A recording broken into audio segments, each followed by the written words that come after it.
Hello, folks. Welcome to Coaching Talks, the series that teaches you how to lead, grow, and connect more meaningfully in business, at work, and in life. And today's episode focuses on trust, that invisible thread that binds our relationships together. Kevin Plank, founder of Under Armour, once said, quote, "Trust is built in drops and lost in buckets," end of quote. Now, that is something that couldn't be more accurate in today's environment. In both personal and professional relationships, trust takes time, intention, and consistency to build, but only one careless act to destroy it. Now, whether you're leading a team, launching a business, or just trying to navigate life with more confidence, understanding how to build and sustain trust is the game changer you might be overlooking. Today, we're going to consider 4 aspects of relationship building. Trust begins with authenticity.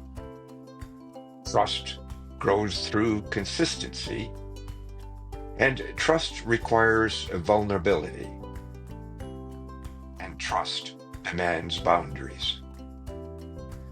So let's get going. Key point number 1. Trust begins with authenticity. You know, people trust people who show up as real. Not perfect, not overly polished, but genuinely themselves. Think about it.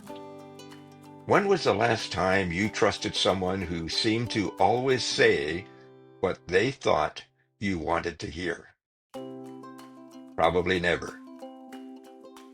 Now, in the workplace, authenticity can look like a manager who admits they don't have all the answers, but is committed to finding them with the team.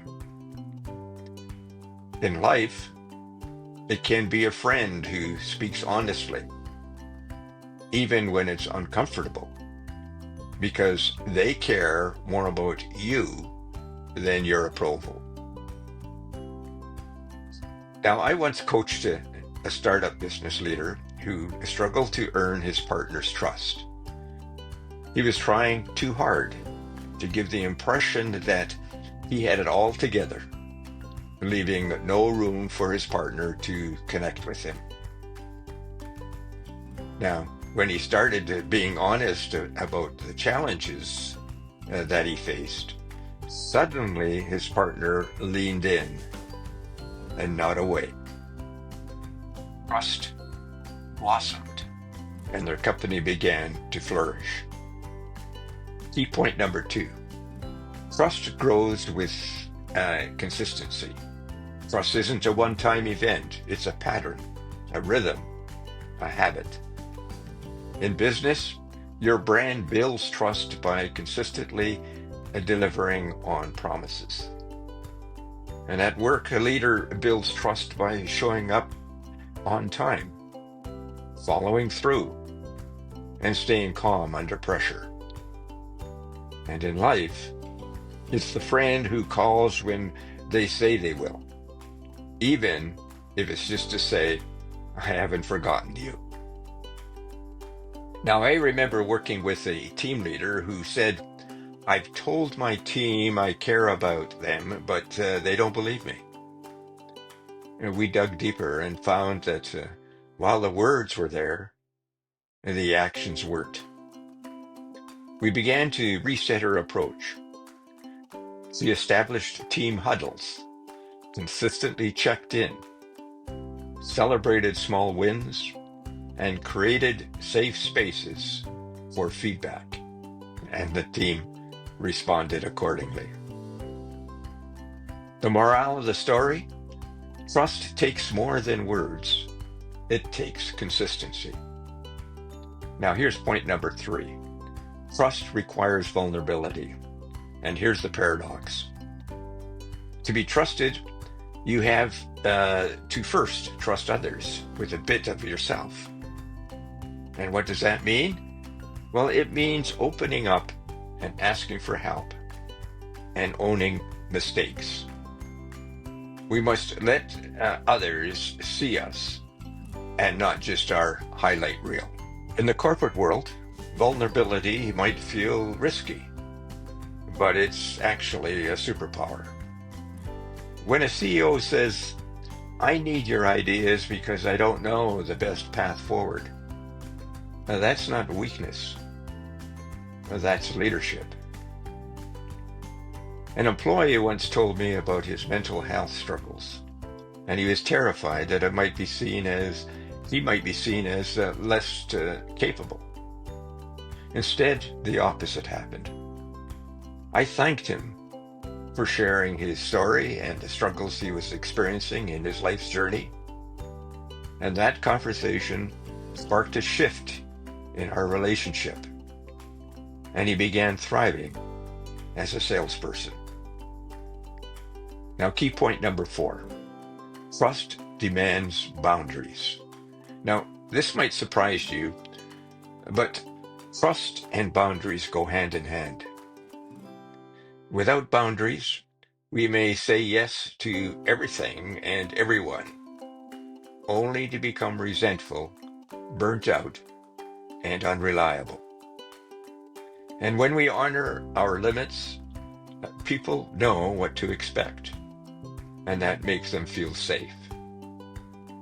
Now, in professional settings, it might mean setting realistic deadlines and being clear about our own capacity.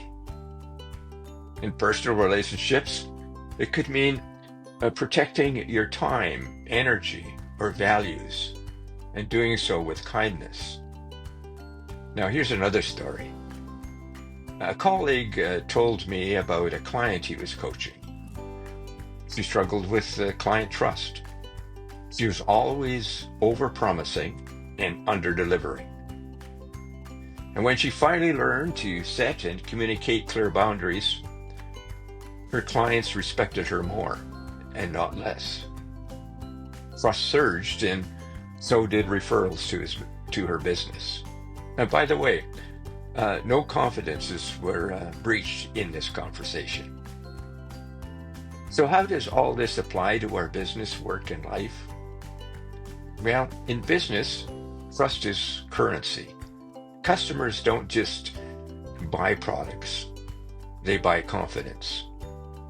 So do you deliver what you say you will? Do you fix it when something goes wrong? And in the workplace, trust fuels collaboration. It lowers friction, speeds up innovation, and improves employees' retention. Trust makes people feel psychologically safe, and that's when creativity thrives. Trust is the foundation of every meaningful relationship in our lives.